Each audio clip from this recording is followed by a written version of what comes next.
ആദ്യമായി നമുക്ക് ഏവർക്കും ഏറെ പ്രിയപ്പെട്ട എഴുത്തുകാരനായിരുന്ന ശ്രീ കൽപ്പറ്റ ബാലകൃഷ്ണ അവരുടെ ഭാവന സ്മരണയ്ക്ക് മുന്നിൽ തല കുനിച്ചുകൊണ്ട് ഞാൻ എൻ്റെ വാക്കുകൾ ആരംഭിക്കും. ബഹുമാനപ്പെട്ട അധ്യക്ഷ ശ്രീമതി രാജകുമാരി വിനോദ്, സ്വാഗതം ആശംസിച്ച ശ്രീ രാജേന്ദ്രൻ പിള്ളി,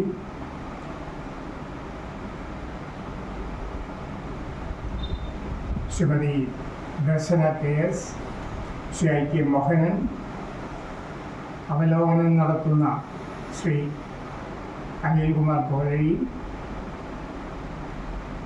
PLFൻ്റെ എല്ലാവരുമായ ശ്രീ ഉണ്ണികൃഷ്ണൻ, മറ്റു ഭാരവാഹികളെ, വേദിയിലെയും സദസ്സിലെയും ഇത്രയും പ്രിയപ്പെട്ട പ്രതിപാദകരെ, സുഹൃത്തുക്കളെ, അതിയായ സന്തോഷമുണ്ട് ഇന്ന് ഈ വേദിയിൽ വന്നു നിന്ന് എൻ്റെ രചനാലോകത്തെക്കുറിച്ച് രണ്ടു വാക്ക് സംസാരിക്കുക. ഒരു പ്രഭാഷണത്തിനുള്ള പ്രാവീണ്യമൊന്നും എനിക്കില്ല എന്നുള്ളത് എനിക്കും എന്നെ ക്ഷണിച്ചവർക്കും അറിയാം എന്ന് ഞാൻ വിശ്വസിക്കുകയാണ്. പ്രത്യേകിച്ചും നമ്മുടെ വസന്ത മാഷൊക്കെ അവിടെ ഇരിക്കുമ്പോൾ എൻ്റെ മുട്ട് കൂട്ടിയിടിക്കുന്നത് നിങ്ങൾ അറിയുന്നില്ല, പക്ഷെ ഞാൻ അറിയും. മാഷ് ഇവിടെ വന്നെന്തെങ്കിലും പറയുന്നത് കേൾക്കാനാണ് ഏറ്റവും സന്തോഷം തോന്നിയിട്ടുള്ളത്. പക്ഷേ എന്നെ സംബന്ധിച്ചിടത്തോളം ഞാൻ ഏതാണ്ട് 2 വർഷത്തോളമായി TLFുമായിട്ട് സഹകരിച്ചു തുടങ്ങിയിട്ട്, TLFിൻ്റെ ഒരു മെമ്പറായിട്ട് ആദ്യം മുതലേ തന്നെ. പക്ഷേ ഇതാദ്യമായിട്ടാണ് എനിക്കിങ്ങനെ വേദിയിൽ വന്നിരിക്കുവാനുള്ള ഒരു ഭാഗ്യം കിട്ടിയത് എന്നുള്ളത് വളരെയേറെ സന്തോഷം നൽകുന്ന ഒരു കാര്യമാണ്. ശ്രീ ഉണ്ണികൃഷ്ണനോടുള്ള നന്ദി ഞാൻ രേഖപ്പെടുത്തുകയാണ്. സാധാരണ ഞാൻ അവിടെ പ്രതിപക്ഷത്താണ് ഇരിക്കാറുള്ളത്. ഇന്ന് ഭരണപക്ഷത്ത് ഇരിക്കാൻ സാധിച്ചു എന്നുള്ളൊരു മഹാഭാഗ്യമായിട്ട് ഞാൻ കാണുകയാണ്. പ്രതിപക്ഷം കുറച്ച് ദുർബലമാണെങ്കിൽ കൂടിയത്.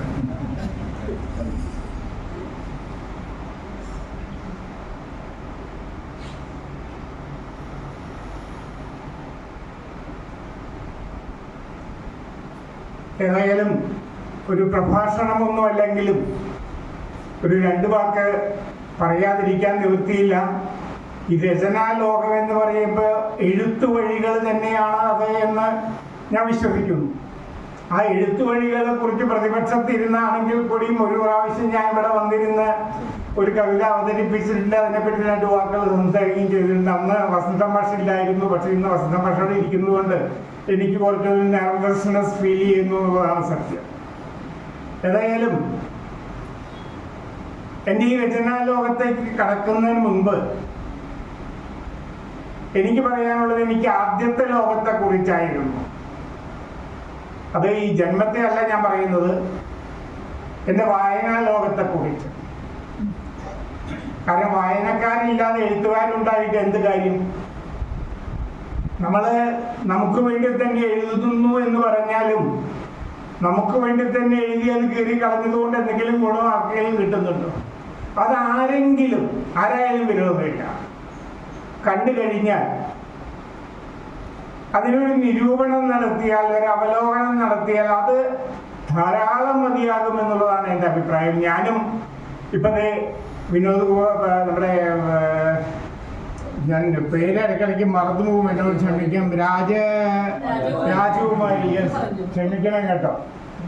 എൻ്റെ പേര് തന്നെ പലപ്പോഴും ഞാൻ മറക്കാറുണ്ട്. എൻ്റെ വൈഫുള്ളതുകൊണ്ട് ഞാൻ അവരോട് ചോദിച്ച് മനസ്സിലാക്കിയാലും പതിവ് സാധാരണ. അപ്പോൾ രാജകുമാരി പറഞ്ഞ പോലെ നമുക്ക് വേണ്ടി തന്നെയാണ് എഴുതുന്നത് എന്നുള്ളൊരു സത്യം തന്നെയാണ്. അത് ഹൃദയത്തിൻ്റെ ഭാഷ കൂടിയാകണം, എങ്കിലേ അതിൽ ഒരാത്മാർത്ഥത കാണൂ എന്നുള്ളതും സത്യം തന്നെയാണ്. പക്ഷെ അതിനപ്പുറം അത് ആർക്കെങ്കിലും കിട്ടിയില്ലെങ്കിൽ, ആരുടെയും കയ്യിൽ എത്തിയില്ലെങ്കിൽ, കണ്ണിൽ പെട്ടില്ലെങ്കിൽ, ആരെങ്കിലും അതിലൂടെ ഒന്ന് നടന്ന് പോയില്ലെങ്കിൽ, ഒന്ന് സഞ്ചരിച്ചില്ലെങ്കിൽ ആ കൃതി വ്യർത്ഥമാണ് എന്ന് വിശ്വസിക്കുന്ന കൂട്ടത്തിൽപ്പെട്ട ഒരാളാണ് ഞാൻ. ക്ഷമിക്കണം കേട്ടോ, ഞാനൊക്കെ പത്മനാഭ സാറിന്റെ മുമ്പിൽ ആരാണ് എന്ന് ചോദിച്ചാൽ എനിക്ക് പ്രത്യേകിച്ചൊന്നും പറയാനില്ല. അപ്പൊ ആദ്യത്തെ എൻ്റെ ആ ലോകം വായനാലോകമായിരുന്നു എങ്കിൽ അത് സത്യത്തിൽ കൊടുങ്ങല്ലൂരാണ് എൻ്റെ ജന്മദേശം. അത് 10ാം ക്ലാസ് വരെ ഉണ്ടായിരുന്നുള്ളൂ. 10ാം ക്ലാസ് കഴിഞ്ഞ് കോളേജ് ലെവലിലേക്ക് കടന്നപ്പോൾ അത് വേറെ ഒരു അഭ്യാസമായി മാറി. വിദ്യാഭ്യാസം എന്നൊക്കെ നമ്മൾ പറയും, വിദ്യയും അഭ്യസിക്കും, അതിൻ്റെ കൂടെ മറ്റു പലതും ആയിക്കൊണ്ട് ഈ വായനാ ലോകത്ത് മറന്നുപോയി എന്നുള്ളതാണ് ഒട്ടൊരു വേദനയോടെ ഞാൻ തന്നെ കാണുന്ന ഒരു സത്യം. അതുമാത്രമല്ല, ആ വിദ്യാഭ്യാസ കാലം ഏതാണ്ട് 8-9 വർഷം നീണ്ടു എന്നുള്ളതാണ്. ഗ്രാജുവേഷനും പോസ്റ്റ് ഗ്രാജുവേഷനും പിന്നെ സെക്കൻഡ് പോസ്റ്റ് ഗ്രാജുവേഷനും ഒക്കെ ആയിട്ട്. അതിന് ശേഷം ഉണ്ടായത് എനിക്ക് എൻ്റെ ഉദ്യോഗപർവമാണ്. ഇപ്പൊ നമ്മുടെ ഐക്യ മോഹനൻ മാസ്റ്റർ എന്നൊക്കെ വിളിച്ചപ്പോൾ ഞാൻ അവിടെ ഇരുന്ന് ഇങ്ങനെ ആലോചിക്കുകയായിരുന്നു, അദ്ദേഹം എന്നെ പോലെ തന്നെ ഒരു തുല്യ ദുഃഖിതനാണ്. നിങ്ങൾ രണ്ടുപേരും ബാങ്കിലുള്ളവരെ, എൻ്റെ ഭാര്യകളൊക്കെ ആയിരുന്നു കേട്ടോ. അദ്ദേഹം ഇപ്പോഴും അതെ അല്ലേ? അപ്പോ അവിടെ നമുക്ക് ഞാനത് ചൂണ്ടിക്കാണിക്കാൻ കാരണം ആ ഉദ്യോഗപർവം എന്ന് പറയുന്നത് വളരെ പ്രധാനപ്പെട്ട ഒരു ജീവിതത്തിന്റെ ഒരു ഭാഗം തന്നെയാണ് എന്ന് പറയാതെ വയ്യ. എന്നെ സംബന്ധിച്ചിടത്തോളം പറയുകയാണെങ്കിൽ അത് ഏതാണ്ട് 40-42 വർഷത്തിലധികം നീണ്ടു എന്നുള്ളതാണ് സത്യം.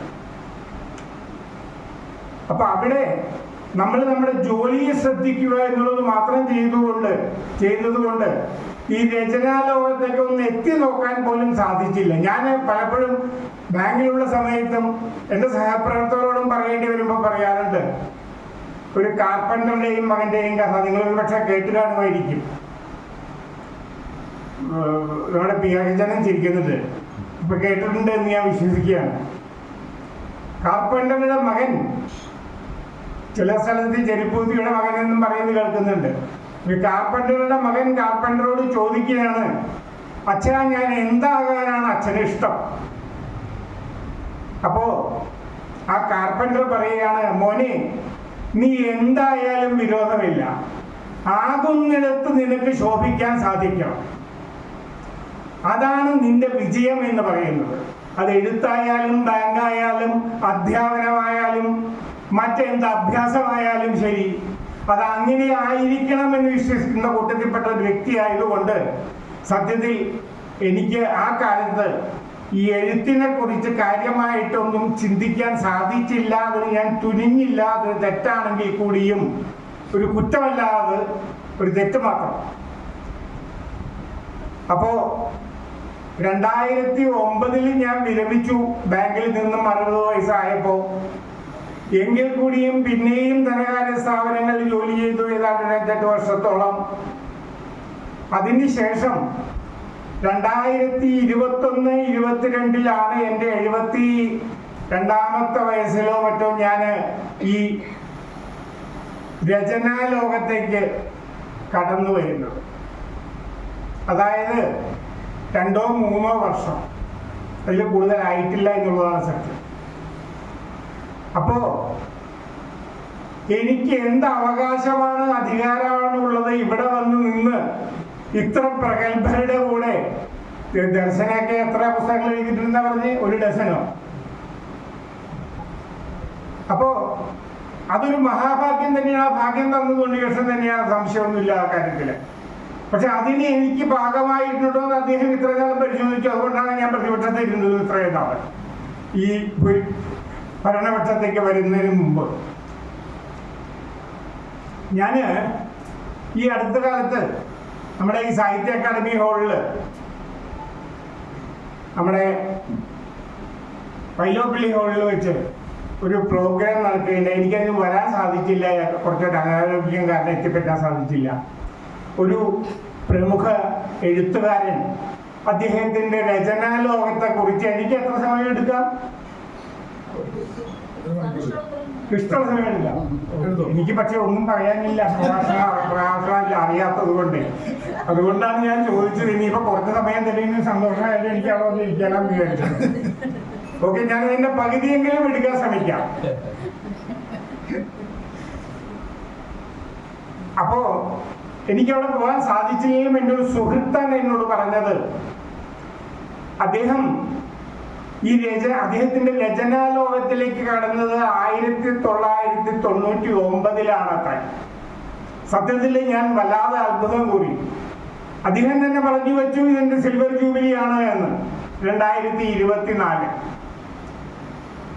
എത്ര ദീർഘമായ ഒരു കാലം രചനാലോകത്ത് വിഹരിക്കുവാൻ അദ്ദേഹത്തിന് സാധിച്ചു എന്ന് ആലോചിക്കുമ്പോൾ എൻ്റെ രോമൊക്കെ എഴുന്നേറ്റ് നിൽക്കുകയാണ്. വളരെ കുറച്ചേ ഉള്ളൂ, പൈസയൊക്കെ പലതും കൊഴിഞ്ഞു പോയി. എങ്കിൽ കൂടിയും എന്നെ സംബന്ധിച്ച് നോക്കുകയാണെങ്കിൽ എനിക്ക് വെറും 2.5-3 വർഷത്തോളമായിട്ടുള്ളൂ ഇപ്പോഴും മുട്ടിലെഴുതി നീങ്ങുകയോ അല്ലെങ്കിൽ പിച്ച വെച്ച് നടക്കുകയോ ചെയ്യുന്ന ഒരു പിഞ്ചു കുഞ്ഞാണ് രചനാലോകത്ത്. അതും എൻ്റെ രചനാലോകത്ത് എന്ന് എടുത്തു പറയാതിരിക്കാൻ എനിക്ക് സാധ്യമല്ല. ആരെക്കുറിച്ചാണ് ഞാൻ ആ 25 വർഷത്തെ പറ്റി പറഞ്ഞത് എന്നൊരു പക്ഷേ ആർക്കെങ്കിലും അറിയാമോ? ആലങ്കോടല്ല. ആലങ്കോട് എൻ്റെ സഹപ്രവർത്തകനായിരുന്നു ഗ്രാമീണ ബാങ്കിൽ. ഞാനവിടെ ചെയ്യാൻ അദ്ദേഹമല്ല, അദ്ദേഹം 25 അല്ല. അദ്ദേഹം സംസാരിക്കാൻ തുടങ്ങിയപ്പോൾ മുതൽ ഇത് പരിപാടി തുടങ്ങിയതാണ്. അതെ, എക്സാക്ട്ലി. അല്ല, ഇത് അതിനു മുമ്പിലായിരുന്നു. എക്സാക്ട്ലി ആടുജീവിതം എഴുതിയ ബെന്യാമിൻ. അപ്പോ അദ്ദേഹം എവിടെ കിടക്കുന്നു, ഞാൻ എവിടെ കിടക്കുന്നു, ഞാനത് കേൾക്കണം എന്ന് ആഗ്രഹിച്ചിരുന്നതാണ്. പക്ഷെ എനിക്ക് പോകാൻ സാധിച്ചില്ല. അതേപോലെ തന്നെ ലീലാകൃഷ്ണന്റെ ദിനം എനിക്ക് ഈ അസുഖം കാരണം ഒന്നും പുറത്തിറങ്ങാൻ സാധിച്ചില്ല അന്ന് എന്നുള്ളതാണ്.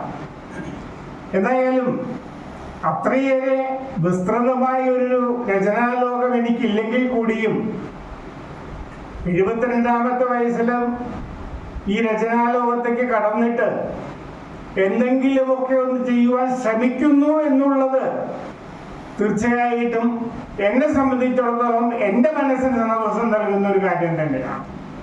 പ്രത്യേകിച്ചും അത് ആരുടെയും കയ്യിലേക്ക് എത്തിച്ചേരുന്നുവെങ്കിൽ എൻ്റെ ഈ ആദ്യത്തെ പുസ്തകമുണ്ട് വൈകി ഉണർന്ന വരികൾ. ഈ വൈകി ഉണർന്ന വരികൾ ജൂൺ 2023 പ്രസിദ്ധീകരിക്കുന്നത്. ഡിസംബറിലാണ് രണ്ടാമത്തെ പുസ്തകമായ ഭക്തി തീർത്ഥം. അല്പമൊന്ന് ഭക്തി മാർഗത്തിലുള്ള വയസ്സായല്ലോ, എനിക്ക് 75 വയസ്സായി. നാളെയാണ് എൻ്റെ പിറന്നാൾ ഈ വർഷത്തെ. അപ്പോ ഞാൻ അവിടെ സദ്യ ഒന്നും ചെയ്യാറൊന്നുമില്ല കേട്ടോ, കയ്യടി കേട്ടതുകൊണ്ട്. എങ്കിൽ കൂടിയും വല്ലാതെ ഒരു ലേക്കമറാണ് ഞാൻ ഈ ഫീൽഡിൽ എന്നുള്ളത് എനിക്ക് നന്നായിട്ട് അറിയാമെങ്കിൽ കൂടിയും ഞാൻ എന്നോട് പലരും പറഞ്ഞിട്ടുണ്ട്. ഒന്നുമില്ലെങ്കിൽ ഞാൻ 2009 ബാങ്കിൽ നിന്നും വിരമിച്ച വ്യക്തിയാണ്. 2010 മുതൽ എഴുതി തുടങ്ങിയിരുന്നെങ്കിൽ എനിക്ക് എന്തെങ്കിലും എഴുതാൻ സാധിക്കുമായിരുന്നു എന്ന് മനസ്സിലാക്കിയത് ഈ അടുത്ത കാലത്താണ്. മറ്റൊന്നുമല്ല, ഈ 2.5-3 വർഷത്തിനുള്ളിൽ ഈ 2 പുസ്തകങ്ങളെ പ്രസിദ്ധീകരിച്ചിട്ടുള്ളൂ എങ്കിൽ കൂടിയും പല കാര്യങ്ങളിലും പല സർഗവേദികളുമായിട്ട് സഹകരിച്ച് പ്രവർത്തിക്കാനുള്ള ഭാഗ്യം എനിക്ക് ഈ 2 വർഷം കൊണ്ട് സിദ്ധിച്ചു എന്നുള്ളത് വെറും 2 പുസ്തകത്തിന്റെ നിഴലാണ് എന്നുള്ളത് ഞാൻ ആരുമല്ല, എഴുത്താണ് എല്ലാം എന്നെല്ലാവരെയും മനസ്സിലാക്കുന്ന ഒരു സത്യം മാത്രമാണ് എന്നാണ് ഞാൻ വിശ്വസിക്കുന്നത്. അതുകൊണ്ട് മറ്റൊരു കാര്യം കൂടി അതിനുണ്ട്. ഈ അടുത്ത കാലത്ത് ഒരു 4-5 മാസം മുമ്പേ, കഴിഞ്ഞ ഒരു 6 മാസമായി ഏതാണ്ട്, കുറച്ചൊരു അനാരോഗ്യം കാരണം, കുറച്ചല്ല, അന്ന് ഞാൻ ഉണ്ണിയോട് പറഞ്ഞിട്ടുണ്ട് അതിനെപ്പറ്റി. അനാരോഗ്യം കാരണം വീട്ടിൽ നിന്ന് വരെ പുറത്തിറങ്ങാതെ ഇരിക്കുകയായിരുന്നു. അപ്പോ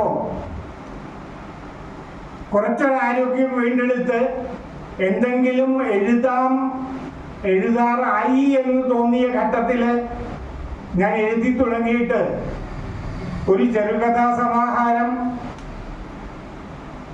കഴിഞ്ഞ വർഷം ഞാൻ യൂറോപ്പിൽ പോയ ഒരു യൂറോപ്പ് യാത്രാ വിവരണം, ഒരു കവിതാ ഗാന സമാഹാരം, പിന്നെ 2 ലഘു ലേഖനങ്ങൾ. ഇനി കുട്ടികൾക്കുള്ള ആയിട്ട് ഞാൻ എൻ്റെ പേര് വരെ തീരുമാനിച്ചു കഴിഞ്ഞാണ് ഞാൻ ഇവിടെ പറഞ്ഞു കഴിഞ്ഞാൽ ആരും അത് കോപ്പി അടിക്കരുത് ദയവ് ചെയ്ത്.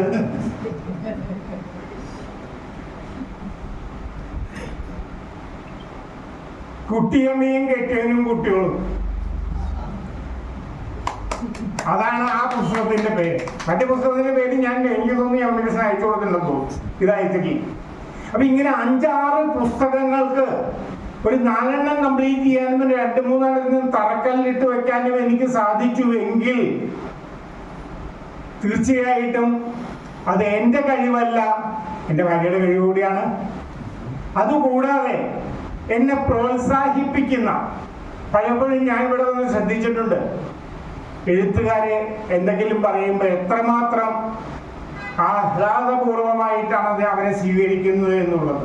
അപ്പൊ ആ എഴുത്തിന്റെ ശക്തിയാണ് അത്, ആ രചനാലോകത്തിന്റെ ശക്തിയാണ് എന്നുള്ളത് ഞാൻ മനസ്സിലാക്കിയത് ഈ അടുത്ത കാലത്ത് മാത്രമായിരുന്നു. അല്ലെങ്കിൽ ഞാൻ വേണമെങ്കിൽ ബാങ്കിൽ നിന്ന് റിസൈൻ ചെയ്തിട്ട് വേണമെങ്കിൽ നമ്മുടെ IK മോഹൻ അല്ലേ, യെസ്, മോഹന്റെ ഇനിയും ചിന്തിക്കാൻ 2 വർഷം കൂടി ഇനിയും ബാക്കിയുണ്ട്. വേണമെങ്കിൽ ഒക്കെ എടുത്ത് എഴുതി തുടങ്ങി കഴിഞ്ഞാൽ കുറച്ചുകൂടി ഒരു സീനിയോറിറ്റി കിട്ടും. അല്ല, എനിക്ക് നഷ്ടപ്പെട്ടത് എന്ന് വിചാരിച്ച് ഞാൻ പറയുന്നു എന്ന് മാത്രമേ ഉള്ളൂ.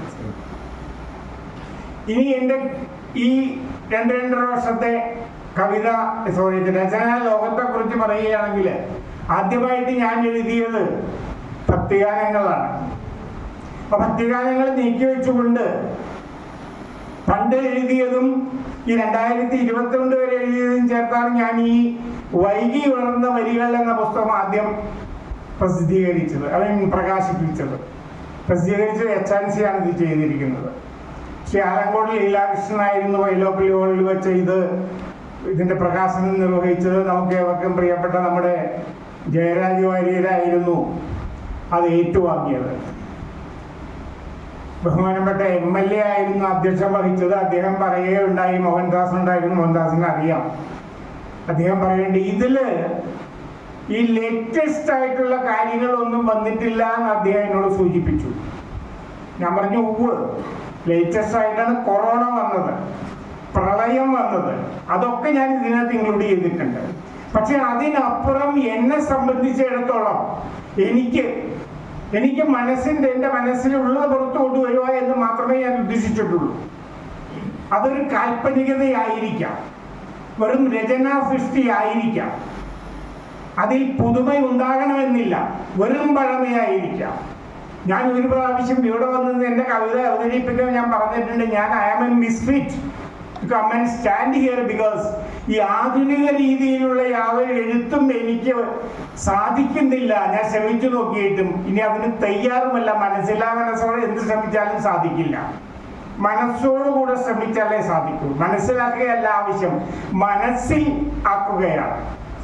അത് നമുക്ക് സാധിക്കുന്നുവെങ്കിൽ അവിടെയാണ് നമ്മളുടെ വിജയം എന്നൊക്കെ ഞാൻ പറയണത്. പ്രശ്നം ഭാഷ അവിടെ നിന്ന് കേൾക്കുമ്പോൾ എനിക്ക് സ്വല്പം ഒരു അന്താളിപ്പ് തോന്നുന്നുണ്ട്. അപ്പോ ഈ കാൽപ്പനികതയിൽ അധിഷ്ഠിതമായിട്ടുള്ള ആ പഴയ രീതിയിലുള്ള എഴുത്താണ്. അല്ലാതെ വെറും ഒരു പ്രോസ് ഒരു വാചകം എഴുതി കുമാർ അഴീക്കോട് പറഞ്ഞ പോലെ കഷ്ണമാക്കി മുറിച്ച് അത് ഒരു ഗദ്യകവിത പണ്ട് മുതലേ ഉണ്ട്, യാതൊരു സംശയമില്ല കാര്യത്തില്. ഭക്തികവിതയുമുണ്ട്. അതേപോലെ തന്നെ കവിതയിൽ ഗാനവും ഉണ്ടായിരിക്കണം. ഗാനാത്മകമായ കവിതകളാണ് കൂടുതൽ നല്ല കവിതകളായിട്ട് ഞാൻ മനസ്സിലാക്കിയിട്ടുള്ളത്. അതേപോലെ തന്നെ ഗാനമാണെങ്കിൽ കാവ്യാത്മകമായിട്ടുള്ള ഗാനമാകുമ്പോൾ അതും കുറെ കൂടെ നല്ലതായി തീരും എന്ന് ഞാൻ മനസ്സിലാക്കുകയാണ്. അതുകൊണ്ട് ഇത് രണ്ടും സമഞ്ജസമായിട്ട് അങ്ങനെ സമന്വയിപ്പിച്ചെങ്കിൽ മാത്രമേ നല്ല കവിതയും നല്ല ഗാനവും ഉണ്ടാവൂ എന്ന് വിശ്വസിക്കുന്ന ആളായതുകൊണ്ട് അധികവും ആ പഴമയിലാണ് അത് കൂടുതൽ കാണുന്നത് എന്നുള്ളത് കൊണ്ടും എൻ്റെ എല്ലാ എഴുത്തുകളിലും ഇനി വരുന്ന കഥകളിലടക്കം 12 കഥകളാണ് ഞാൻ അതിനകത്ത് എഴുതിയിട്ടുള്ളത്. ഓൾറെഡി റെഡിയാണ്. അത് എൻ്റെ രണ്ടാമത്തെ പുസ്തകം ഡിസംബർ 2023 പ്രസിദ്ധീകരിച്ചതെങ്കിലും അത് കുറച്ച് മുമ്പേ തന്നെ റെഡി ആയിരുന്നു. അന്ന് തന്നെ ഞാൻ മനസ്സിൽ കണ്ടിട്ടുള്ളതാണ്, എൻ്റെ അടുത്ത പുസ്തകം സാധിക്കുമെങ്കിൽ ശ്രീ ഉണ്ണികൃഷ്ണനെ കൊണ്ട് തന്നെ ചെയ്യിക്കണം, അദ്ദേഹത്തിൻ്റെ ബാണവൾ പബ്ലിക്കേഷൻസിലൂടെ.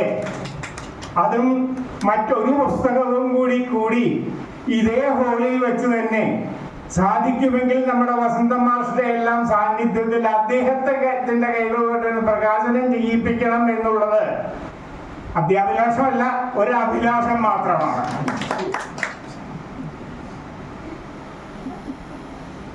ഈ പുസ്തകം ഇതില് വളരെയേറെ പ്രാധാന്യം ഞാൻ കണ്ടത് എന്താണെന്ന് വെച്ച് കഴിഞ്ഞാൽ, ഇതില്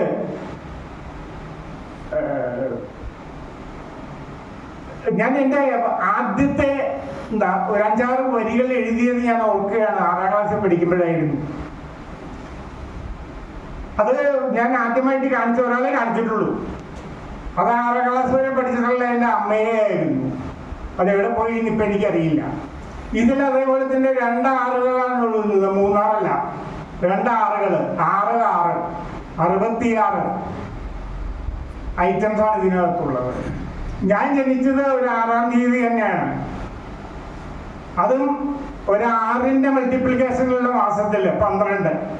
അപ്പൊ ഇതിലെല്ലാം കൂടി ഒരു വലിയൊരു ആറാട്ട് സത്യത്തിൽ നടക്കുന്നുണ്ട് എന്നാണ് നമ്മുടെ ജയരാജ് വാര്യർ എന്നോട് പറഞ്ഞത് ഇത് വായിച്ചിട്ട്. അതുമാത്രമല്ല, അദ്ദേഹം പറയേണ്ടായി ഇതിലെ ചില കവിതകൾ അദ്ദേഹത്തിന് വളരെയേറെ ഇഷ്ടപ്പെട്ടു. അപ്പോൾ ഒരു 2 ആഴ്ച മുമ്പ് അദ്ദേഹം എന്നെ വിളിച്ചിരുന്നു. എന്നിട്ട് പറഞ്ഞു, സാറേ ഞാനും നമ്മുടെ സഹസ്രവർമ്മയും വിദ്യാധരൻ മാഷും കൂടി ഗൾഫിലേക്ക് പോകുന്നുണ്ട്, അവിടെ ഒരു പരിപാടി ഉണ്ട്. അപ്പൊ ഞാൻ സാറിന്റെ ഇതിലെ 2-3 ഞാനൊന്ന് പാടിക്കോട്ടെ എന്ന് ചോദിച്ചു എന്നോട്. ഞാൻ പറഞ്ഞു, എന്നെ പേടിപ്പിക്കുകയാണോ, എനിക്ക് വല്ല ഹാർട്ട് അറ്റാക്കൊക്കെ വന്ന് പോകും, ജയരാജ് വാര്യരൊക്കെ എൻ്റെ പാട്ട് പാടുക എന്ന് പറഞ്ഞു കഴിഞ്ഞാല്. അദ്ദേഹം പറഞ്ഞു, അല്ല, എന്നാൽ എനിക്കതൊന്ന് റെക്കോർഡ് ചെയ്ത് അയച്ചു തരാം. തീർച്ചയായിട്ടും ഞാൻ അയച്ചു തരാം. ഞാൻ മാക്കുട്ടിയമ്മ വന്നില്ലല്ലോ എന്നുള്ള ഒരു സങ്കടത്തിൽ ഇരിക്കുകയായിരുന്നു. വളരെയേറെ സന്തോഷമായിരിക്കും. നമ്മുടെ എല്ലാം പ്രിയപ്പെട്ട സഹോദരി മാക്കുട്ടിയമ്മ, യെസ്, അവിടെ ഇവിടെയൊക്കെ സീറ്റ് ഉണ്ട്.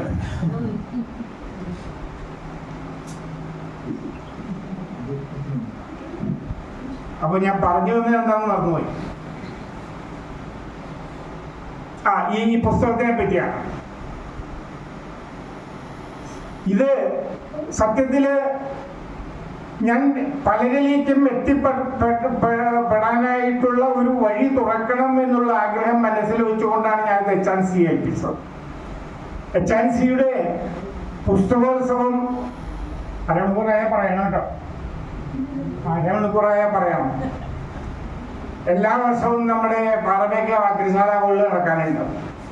അപ്പൊ ഇത് അവര് ചെയ്തതായതുകൊണ്ടും അവര് തന്നെ അത് മാർക്കറ്റിംഗ് ചെയ്യുന്നതായതുകൊണ്ടും അവിടെ പുസ്തകോത്സവം നടക്കുന്ന സമയത്ത് ഞാനൊരു ദിവസം അവിടെ കയറി ചെന്ന് ഒന്ന് ചുറ്റും കറങ്ങി വന്ന് നോക്കിയപ്പോ എൻ്റെ പുസ്തകം അതിനകത്ത് കണ്ടില്ല.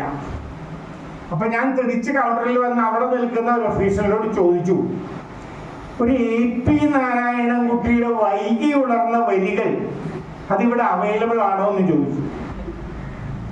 അപ്പോ എന്നോട് പറഞ്ഞു, AP നാരായണൻകുട്ടി അങ്ങനത്തെ ഒരു പുസ്തകമൊന്നും ഇവിടെ ഇല്ല എന്നായിരുന്നു എനിക്ക് മറുപടി കിട്ടിയത്. എനിക്ക് വളരെ സന്തോഷം. നിങ്ങൾ തന്നെ, ഞാൻ പൈസ തന്നിരിക്കുന്നത് എൻ്റെ അക്കൗണ്ടിൽ കൂടെയാണ്, അതെനിക്കറിയാം. അപ്പൊ ഇല്ല എന്ന് പറഞ്ഞു കഴിഞ്ഞാൽ, കൊണ്ടുവച്ചിട്ടില്ല എന്ന് പറഞ്ഞാൽ എനിക്ക് മനസ്സിലാക്കാം. ഇപ്പൊ ഞാൻ വീണ്ടും ഒരു കറങ്ങി ഇങ്ങനെ വരുമ്പോ മറ്റൊരു വ്യക്തി എന്നെ കൊണ്ട് ചോദിച്ചു, സാറ് HNCയിൽ വരാറുണ്ടോ? എനിക്ക് കണ്ട് നല്ല പരിചയമുണ്ടല്ലോ. പറഞ്ഞു, എന്താ സാറിന്റെ പേര്? നാരായണൻ. വൈകി ഉണർന്ന വരികൾ. അപ്പോ അറിഞ്ഞ ഒരാളെങ്കിലും അവിടെ ഉണ്ട് എന്നുള്ളത് എനിക്ക് വളരെ സന്തോഷം. നന്നായിട്ട് ഉറങ്ങി ഞാൻ എന്നാ കേട്ടോ, അല്ലെങ്കിൽ എനിക്ക് ഉറക്കം പൊതുവെ കുറവാണ്. അത് കഴിഞ്ഞിട്ട് ഞാൻ അദ്ദേഹത്തിനോട് ചോദിച്ചു, ഇതിന് വല്ല പോംവഴി ഉണ്ടോ? അപ്പൊ വീണ്ടും ഞാൻ നേരത്തെ ചോദിച്ച ആളുടെ അടുത്ത് തന്നെ പോയപ്പോ പറഞ്ഞു, ആ മേശയുടെ അടിയിൽ എവിടെയെങ്കിലും കാണും. എന്ന് പറഞ്ഞു. ഞാൻ പറഞ്ഞു മേശയുടെ അടിയിലൊന്നും തപ്പിയെടുക്കേണ്ട കാര്യമില്ല, അത് അവിടെ തന്നെ ഇരുന്നോട്ടെ. അടുത്ത ആഴ്ച ഞാൻ നേരെ ചെന്ന് വർഗീസിനെ കണ്ടു. വർഗീസ് ഇല്ലായിരുന്നവിടെ. ഞാൻ തിരിച്ചു പോന്നു. വീണ്ടും ചെന്നു, വർഗീസിനെ കണ്ടു, മാനേജറെ കണ്ടു. എൻ്റെ പുസ്തകങ്ങളൊക്കെ എനിക്ക് ദയവ് ചെയ്തിങ്ങ് തിരിച്ചു തരിക, അതവിടെ വച്ച് ചെകലരിച്ചു പോണ്ട. ഇങ്ങനെ അതിന് തിരിച്ചു വാങ്ങി. ഇപ്പോ ഇത് 2ാം പതിപ്പാണ് അതിൻ്റെ. 300 കോപ്പി ഞാൻ ആദ്യം അടിച്ചത് മുഴുവൻ തീർന്നു കഴിഞ്ഞിട്ട് രണ്ടാമത് 150 അടിച്ചത് 2ാം പതിപ്പാണ്. ഇപ്പൊ മോൾക്കൊക്കെ തന്നിരിക്കുന്നത്. ഞാൻ മോളെന്ന് വിളിക്കുന്നത് പേര് ഓർമ്മയില്ലാത്തത് കൊണ്ടാണ് കേട്ടോ. അപ്പോ ഇതാണ് നമ്മുടെ സ്ഥിതി എന്നുള്ളത് നമ്മൾ മനസ്സിലാക്കണം. പലരും പറയുന്നതാണ് കവിത ഗാനം എന്ന് പറഞ്ഞാൽ യാതൊന്നുമില്ല, അല്ലേ? ഒരാൾക്ക് ഇഷ്ടമല്ല. പിന്നെ ഏതെങ്കിലും ഒരു ഫിലിമിലൊക്കെ 1-2 പാട്ടുകൾ വന്നു കഴിഞ്ഞാൽ രക്ഷപ്പെട്ടു. അതല്ലെങ്കിൽ യാതൊരു എത്ര കാവ്യാത്മകമായ ഗാനമാണെങ്കിലും ഭാസ്കരൻ മാഷയൊക്കെ എന്താ റിലേറ്റീവ് കൂടിയാണ് അദ്ദേഹം. കൊടുങ്ങല്ലൂര് പുല്ലൂറ്റുപാടത്ത് ഭാസ്കരൻ മാഷും ഞങ്ങളൊക്കെ ഭാസ്കരന്മാൻ കുട്ടിക്കാലത്ത് വിളിച്ചിരുന്ന അദ്ദേഹം എത്ര നല്ല കവിയാണ്. എന്ത് സിമ്പിളായിട്ടാണ് അദ്ദേഹം എഴുതി ഫലിപ്പിച്ചിട്ടുള്ളത് എന്നുള്ളത് നമുക്കൊക്കെ അറിയാവുന്ന ഒരു കാര്യം തന്നെയാണ്. അപ്പോ ഇത് നമ്മൾ ഇത്രയേറെ പണം ചിലവാക്കി അവർ ചോദിച്ച പൈസ കൊടുത്ത് അത് പ്രിന്റ് ചെയ്ത് കഴിഞ്ഞിട്ടും അത് ഒരു 2 കോപ്പിയെങ്കിലും കൊണ്ട് വയ്ക്കാനുള്ള സന്മനസ് കാണിച്ചിട്ടില്ല എങ്കിൽ പ്രത്യേകിച്ച് പറഞ്ഞിട്ടൊന്നും കാര്യമില്ല. അതുകൊണ്ട് 2ാമത്തെ പുസ്തകം ഞാൻ പ്രിന്റ് ചെയ്തപ്പോൾ ഞാൻ പറഞ്ഞു ഭക്തിതീർത്ഥമാണ്. പലർക്കും ഭക്തി ഇപ്പൊ ഇഷ്ടമല്ല.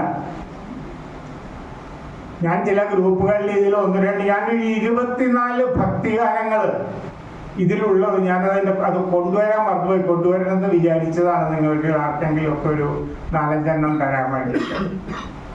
24 പാട്ടുകൾ നല്ല ഗായകരെ കൊണ്ട് പൈസ ചെലവാക്കി പാടിച്ച് കഞ്ഞി കുടിച്ച് ഞാൻ കഞ്ഞിയാക്കി ചോറിയുന്നു. അങ്ങനെ ചെയ്ത് പാടിച്ച 24 പാട്ടുകളടക്കമുള്ള ഒരു പെൻഡ്രൈവ് അത് മുഴുവൻ ചെലവാക്കി കഴിഞ്ഞു. 3 മാത്രമേ എൻ്റെ കയ്യിൽ ബാക്കിയുള്ള വർക്ക് ചെയ്യുന്നതായിട്ട്. അത് 3 വർക്ക് ചെയ്തോണ്ട് നോക്കി എടുത്തു വച്ചു. പക്ഷെ ഇങ്ങോട്ട് കൊണ്ടുവരാൻ മറന്നുപോയി. അതാണ് ഞാൻ പറഞ്ഞത് എനിക്ക് 75 വയസ്സായി. അപ്പൊ ഇത് പ്രിന്റ് ചെയ്യുന്ന സമയത്ത് ഞാൻ പറഞ്ഞു എനിക്ക് പ്രിന്റ് ചെയ്തിങ്ങ് തന്നാൽ മതി, മാർക്കറ്റിംഗ് വേണ്ട. കാരണം മറ്റൊന്നും കൊണ്ടല്ല, നമ്മൾ പ്രിന്റ് ചെയ്ത് അതവർ മാർക്കറ്റ് ചെയ്യുകയാണെങ്കിൽ അവർക്ക് നിരവധി ഔട്ട്ലൈൻസ് ഉള്ളപ്പോൾ തീർച്ചയായിട്ടും അതിലെന്തെങ്കിലും ചെയ്യാൻ പറ്റും. അതിന് പകരം നമ്മൾ ചെല്ലുമ്പോൾ കവിതയോ ഇതിപ്പോ ആർക്കാ വേണ്ടേ? നോവൽ എഴുതാൻ പറ്റുമോ? ഞാൻ എഴുതി തരും, ചൂടപ്പം പോലെ ഞാൻ വിറ്റ് തരാം എന്ന് പറഞ്ഞു എന്നോട്. ഞാൻ പറഞ്ഞു ഞാൻ അരിയങ്ങാടിയിലെ ചൂടപ്പം ഉണ്ടാക്കി വിൽക്കുന്ന വ്യക്തിയല്ല, ഞാൻ എഴുതുന്ന ഒരു വ്യക്തിയാണ്. എന്നെ കൊണ്ടാവുന്ന വിധം. ആരും നല്ലതെന്ന് പറയണമെന്ന് നിർബന്ധമൊന്നും എനിക്കില്ല. ആരെങ്കിലും വായിച്ചാൽ വളരെ സന്തോഷം. എൻ്റെ കയ്യിൽ നിന്ന് ഈ പൈസ കൊടുത്ത് വാങ്ങുന്നവരെ തിരിച്ചെനിക്ക് തന്നു കഴിഞ്ഞാൽ ആ പൈസ ഞാൻ തിരിച്ചു കൊടുക്കാനും ഞാൻ തയ്യാറാണ്. ഒരു വായനയെങ്കിലും നടക്കുമല്ലോ എന്നുള്ളത് കൊണ്ട് മാത്രം, മറ്റൊന്നും കൊണ്ടല്ല. അപ്പോ ഇത് നമുക്ക് സാധിക്കണമെങ്കിൽ നമുക്ക് തീർച്ചയായിട്ടും ഈ TLF-നെ പോലെയുള്ള സംഘടനകൾ ആവശ്യമാണ് എന്നാണ് ഞാൻ പറഞ്ഞു വരുന്നത്. ഒരുത്തൻ്റെ അല്ലെങ്കിൽ എൻ്റെ രചനാലോകത്തെ കുറിച്ച് ആർക്കറിയണം? എൻ്റെ വൈഫ് കേൾക്കണ്ട, വീട്ടിലുള്ളവർക്ക് വരെ അറിയണ്ട. അതാണ് സത്യം. അപ്പൊ പിന്നെ മറ്റുള്ളവർക്ക് എങ്ങനെ അറിയാം? ഇതിപ്പോ അതാണ് ഞാൻ പറഞ്ഞ കുറച്ച് ശുഷ്കമായ സദസ്സാണെങ്കിൽ കൂടിയും 4 പേരോ 5 പേരോ കേട്ടാൽ മതി. 10ഓ 20ഓ ചെവികളായി അത് മനസ്സിലേക്ക് എത്തുമെങ്കിൽ അത് തന്നെ ധാരാളം എന്ന് മാത്രമേ എനിക്ക് ആ കാര്യത്തെ കുറിച്ച് പറയാനുള്ളൂ.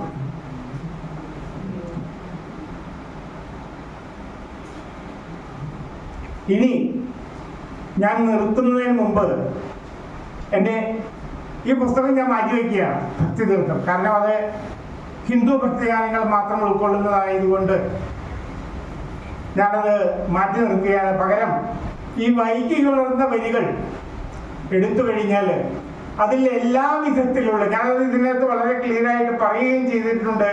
അതേപോലെ തന്നെ ശ്രീ ആലങ്കോട് ലീലാകൃഷ്ണനും അദ്ദേഹത്തിന്റെ ക്ലാസിക് കാൽപ്പനികതയുടെ ഉദാത്തതാ സ്പർശമുള്ളവയാണ് ഈ പുസ്തകങ്ങളിലെ വരികൾ എന്നുള്ളത് അദ്ദേഹം പറഞ്ഞു വയ്ക്കുമ്പോൾ ഞാൻ ഓർക്കുന്നു, ഞാൻ ഈ പുസ്തകം ഒരിക്കൽ നമ്മുടെ പ്രിയപ്പെട്ട രാവുണ്ണി മാസ്റ്റർ കയ്യിൽ കൊടുത്തു, സാഹിത്യ അക്കാദമി ഹാളിൽ വെച്ച്. രാവുണ്ണി മാസ്റ്റർ പെട്ടെന്ന് ഇത് മറിച്ചു നോക്കി, എന്നിട്ട് എന്നോട് പറഞ്ഞു, ഇത് കവിതയും ഗാനവും കൂടിച്ചേർന്നതാണല്ലോ. ഞാൻ പറഞ്ഞു, അതിലധികവും ഗാനവും തന്നെയാണ്. എനിക്കത് മനസ്സിലാക്കാൻ സാധിച്ചു. ഞാനത് മറിച്ചു നോക്കിയപ്പോഴൊന്നായിരുന്നു നിമിഷ നേരം കൊണ്ട് അദ്ദേഹത്തിൽ നിന്നുണ്ടായ വാക്ക്. എനിക്ക് വളരെയേറെ സന്തോഷം തോന്നി. ഒരു പുസ്തകം കയ്യിൽ കിട്ടിയാൽ ഉടനെ തന്നെ അതിനെപ്പറ്റി മനസ്സിലാക്കാൻ അദ്ദേഹത്തിന് സാധിക്കണമെങ്കിൽ അദ്ദേഹം അത്രയും ആ ലോകത്ത് വിഹരിച്ചിരിക്കണം എന്നുള്ളതാണ് അതിൻ്റെ വ്യക്തമായ സത്യം. അപ്പൊ അതേപോലെ നിരവധി ഗാനങ്ങളും അതേപോലെ തന്നെ നിരവധി എന്ന് പറയാൻ പറ്റില്ല, കുറച്ചൊക്കെ ഗാനങ്ങളും കവിതകളും ഇനിയും വരുന്ന അടുത്ത പുസ്തകത്തിൽ കൂടെ ഇതേപോലെ തന്നെ ഉൾക്കൊള്ളിച്ചുകൊണ്ട് വീണ്ടും ആവുന്നിടത്തോളം കാലം ഈ രചനാലോകത്ത് തന്നെ ഉണ്ടാകണം എന്നുള്ളൊരു ആഗ്രഹം എൻ്റെ മനസ്സിലുണ്ട്. എത്രമാത്രം സാധിക്കും എന്ന് എനിക്കറിയില്ല. ഇത് മാറ്റർ ടു ബി സീൻ. കാരണം പലപ്പോഴും നമ്മൾ എഴുതണമെന്ന് വിചാരിച്ചാലും എഴുതാൻ പറ്റാത്ത ഒരു സ്ഥിതിയിലേക്ക് നമ്മുടെ മനസ്സും ശരീരവും എത്തിപ്പറ്റി കഴിഞ്ഞാൽ പിന്നെ അത് വല്ലാത്തൊരു മനോവേദനയായിട്ട് മാറും എന്നുള്ളതാണ്. ഞാൻ ഒരൊറ്റ കവിത മാത്രം ഇവിടെ നിങ്ങളുടെ മുന്നിൽ നിന്ന് അവതരിപ്പിച്ചുകൊണ്ട്, എനിക്ക് ആലപിക്കാനോ ഒന്നും വശമില്ല, അവതരിപ്പിച്ചുകൊണ്ട് എൻ്റെ വാക്കുകളെ ഞാൻ ഉപസംഹരിക്കാം. കവിതാരാമം. പുഴയൊരു കവിത, മഴയൊരു കവിത, പുഴയോരത്തെക്കേരം കവിത. പുഴയൊരു കവിത, മഴയൊരു കവിത, പുഴയോരത്തെക്കേരം കവിത. അമ്പലമുറ്റത്താലൊരു കവിത, ആലില പാടും പാട്ടൊരു കവിത. അമ്പലമുറ്റത്താലൊരു കവിത, ആലില പാടും പാട്ടൊരു കവിത. നിളയൊരു കവിത, നിലവൊരു കവിത, നിഴലുകളാടും നിലവൊരു കവിത. കടലൊരു കവിത, തിരയൊരു കവിത, തിരയോ തീരത്തെഴുതും കവിത. കാവ്യമുറങ്ങും കണ്ണുകൾ കവിത, കാലം കോർക്കും കനവുകൾ കവിത. കൊഞ്ചിപ്പേശും കുഞ്ഞൊരു കവിത, കറ്റക്കിടാവിൻ കരച്ചിൽ കവിത. കാടൊരു കവിത, മേടൊരു കവിത, കാട്ടിലൊളിക്കും കാറ്റൊരു കവിത. മാനും മയിലും മുയലും കവിത, കുയിലുകൾ പാടും പാട്ടൊരു കവിത. വെയിലൊരു കവിത, തണലൊരു കവിത, വെയിലിൽ പെയ്യും മഴയൊരു കവിത. പ്രണയം കവിത, വിരഹം കവിത, പ്രാണനിലൂറും സ്നേഹം കവിത. പ്രാണനിലൂറും സ്നേഹം കവിത. ഇത്തരത്തിലുള്ള ഒരു കവിത ആലപിക്കാനല്ല അവതരിപ്പിക്കാനായിട്ട് എനിക്ക് ഇവിടെ സാധിക്കുള്ളൂ. കാരണം എന്താണെന്ന് വെച്ചാൽ വേറെ വല്ലയിടത്ത് ഓപ്പൺ ആയിട്ടുള്ള സ്പേസ് ആണെങ്കിൽ ഒരുപക്ഷെ ധാരാളം ചെരുപ്പുകളും കല്ലും കഷ്ണങ്ങളും ഒക്കെ എനിക്ക് കിട്ടും. ഇവിടെ ആയതുകൊണ്ട് അങ്ങനെയൊന്നും ഉണ്ടാകില്ല എന്നുള്ള ധൈര്യത്തിൽ നിങ്ങളുടെ മുന്നിൽ ഈ കവിത കൂടി ഇങ്ങനെ അവതരിപ്പിച്ചുകൊണ്ട് ഞാൻ എൻ്റെ വാക്കുകൾ ഉപസംഹരിക്കുകയാണ്. എല്ലാവർക്കും എല്ലാവിധ നന്മകളും വരട്ടെ എന്ന് പ്രാർത്ഥിക്കുന്നു. നന്ദി, നമസ്കാരം.